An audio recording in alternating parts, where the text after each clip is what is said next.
Já estamos de volta e abrimos este bloco falando de educação. O especialista Gabriel Aquino comenta a responsabilidade de investimentos na área de ensino.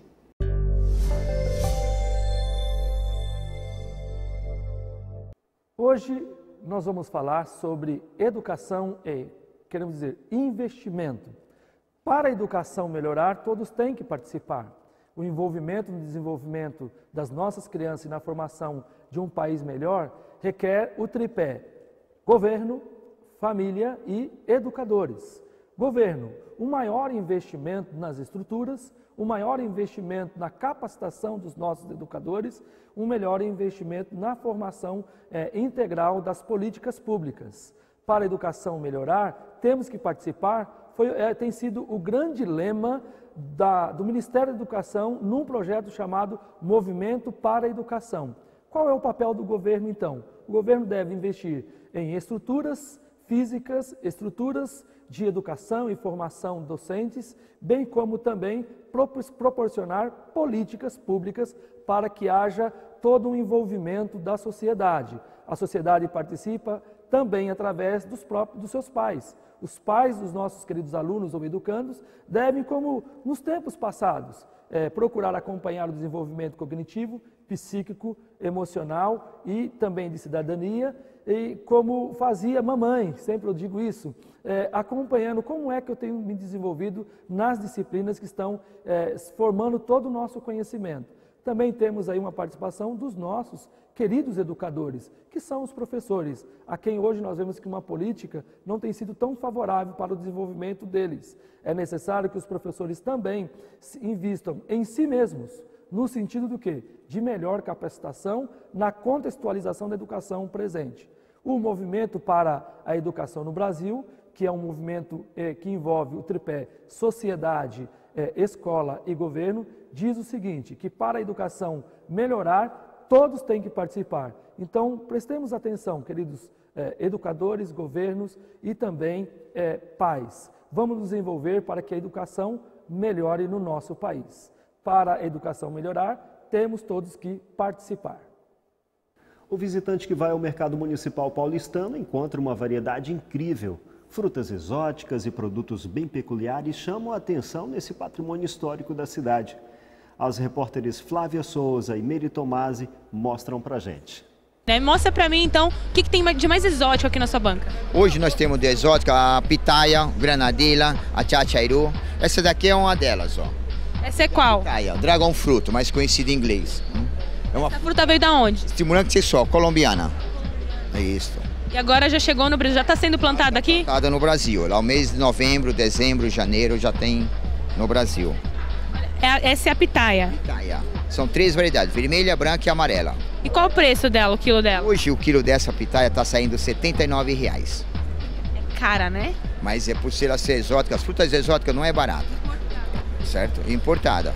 Tá, vou provar aqui então, vamos ver.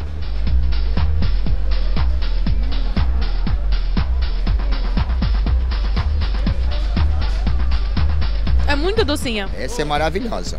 Eu vi aqui que você tem uma cereja muito grande, gente. Olha isso aqui. Olha o tamanho dessa cereja. Essa cereja é brasileira mesmo? Não, essa cereja é americana. Americana. A nossa cereja não fica desse grande tamanho por ser a diferença, o clima não é muito frio. A cereja gosta de frio. A cereja vem do inverno, então? Isso, certo? Maravilhosa, prova. Vê que delícia. É bem docinha. Essa é maravilhosa. Prova esse.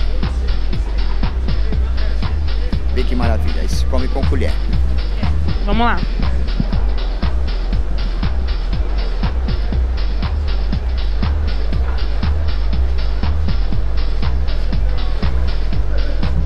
Muito doce. Esse aqui vem da onde? Esse aqui é da Nova Zelândia. Da Nova Zelândia. Maravilhoso. Tudo aqui é muito docinho, é de ótima qualidade, né? Fruta típica, né? Frutas brasileiras importadas, só top de linha. As frutas aqui. Por isso que tem o preço mais alto que os outros mercados, mas é porque a fruta, todas as frutas exóticas.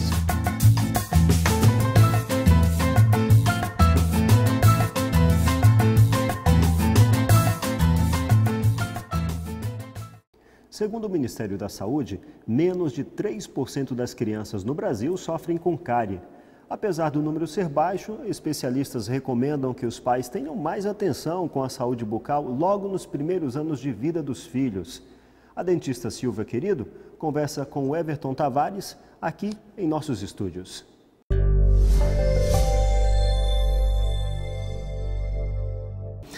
Quando a criança, na verdade, começa ou deveria começar a frequentar um dentista? Bom, essa pergunta ela é uma dúvida muito frequente dos pais. A gente recomenda que a primeira visita seja feita durante o primeiro ano de vida, preferencialmente entre os 4 e 6 meses. E assim, quando as crianças devem começar a escovar os dentes, os pais devem acompanhar esse processo, não é isso? Isso é muito importante. A orientação é que para mesmo os bebês, ainda sem os dentes, antes da erupção dos primeiros dentinhos, que os pais já façam uma higienização da gengiva, da bochecha e da língua. Isso é importante para o bebê acostumar com essa higiene bucal e remover resíduos de leite provenientes da amamentação. Essa higienização, a gente não chama ainda de escovação, porque não tem os dentes, ela pode ser feita com uma fralda limpa, uma fralda de pano limpa, ou uma gaze, usando sempre água filtrada. Sim, a gente está falando de escovação.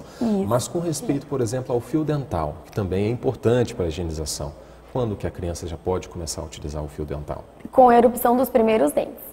Assim que nasceram os primeiros dentes, aí essa higienização primeira, ela é substituída pela escovação mesmo, com a escova de dente macia, própria para cada idade, e o uso do fio dental.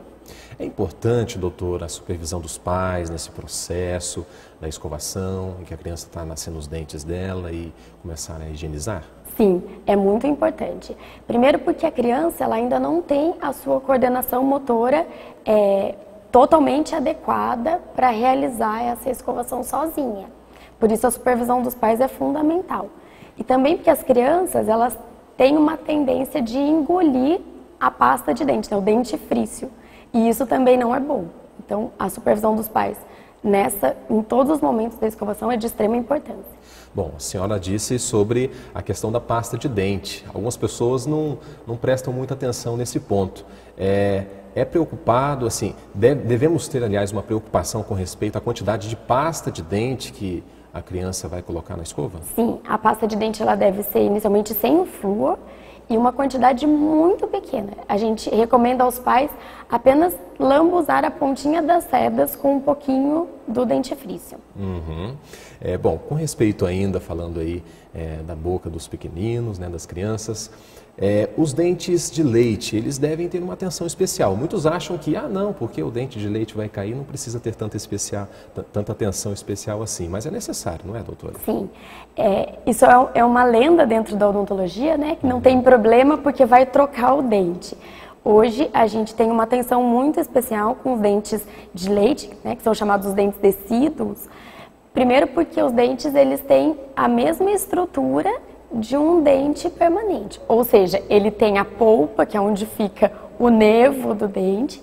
Então, qualquer cárie, qualquer lesão, ele gera um quadro de dor. E o tratamento da criança, sem dor, já é difícil. Com dor, fica um pouco mais difícil. Então, é extremamente importante a prevenção das lesões de cárie nos dentes tecidos. E perder precocemente um dente de leite, quando a criança perde esse dente, ela tem futuramente um problema de espaço para o nascimento dos dentes permanentes. Então, isso com certeza gera problemas de oclusão futuros para essa criança. Bom, a gente está falando aqui de algumas doenças, de algumas coisas que acontecem nos dentes das crianças. Quais são os principais inimigos da saúde bucal infantil? Ainda é o açúcar. Esse é o principal inimigo. A mamadeira e a chupeta, elas têm a sua restrição, mas o maior fator importante é a dieta e a quantidade de açúcar ingerido por essa criança. O açúcar, ele traz cáries, ele traz outros problemas, como que seria? Isso, o açúcar, a cárie, ela é uma doença infecciosa, isso significa que ela é causada por uma bactéria.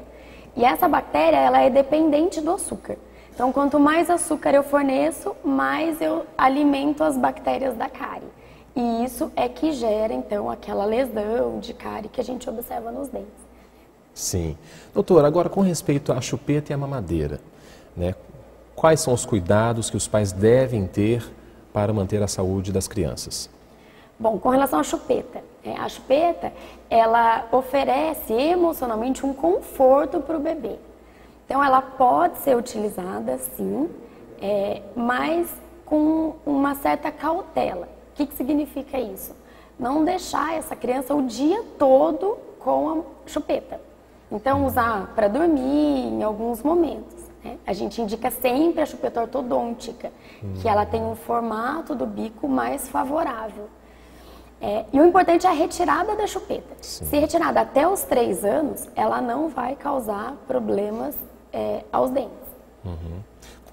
Com relação à mamadeira, a mamadeira, a principal preocupação é sempre a mamadeira noturna, que é aquela mamadeira que a mãe oferece para o bebê antes de dormir. Porque normalmente o bebê mama e dorme. E não é possível fazer uma higienização após essa mamada. Então, evitar o açúcar na mamadeira.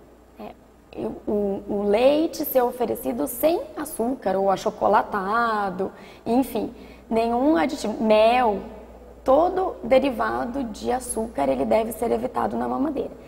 E durante o dia, para os outros líquidos, sucos, água, não oferecer a mamadeira, oferecer o copinho. Hoje existem disponíveis no mercado vários tipos de copinho adequados para crianças de 0 a 6 meses, depois de 6 meses a 12 meses, que facilitam a ingestão do líquido. Então, tentar oferecer sempre nesses copinhos, de preferência ao invés da mamadeira. Ok, doutora. Nós conversamos com a doutora Silvia Querido, ela é coordenadora do curso de odontologia da FUNVIC, na cidade de Pindamonhangaba. Doutora, muito obrigado pela sua participação aqui conosco no Repórter Setorial. Obrigada pelo convite. Obrigado, Everton. Daqui a pouco você vai ver. Vôlei na terceira idade traz disposição e energia para senhoras de Pindamonhangaba. E ainda, indústrias da região apostam em sustentabilidade desde o início da produção. Qual é a importância disso para você? Descubra já já.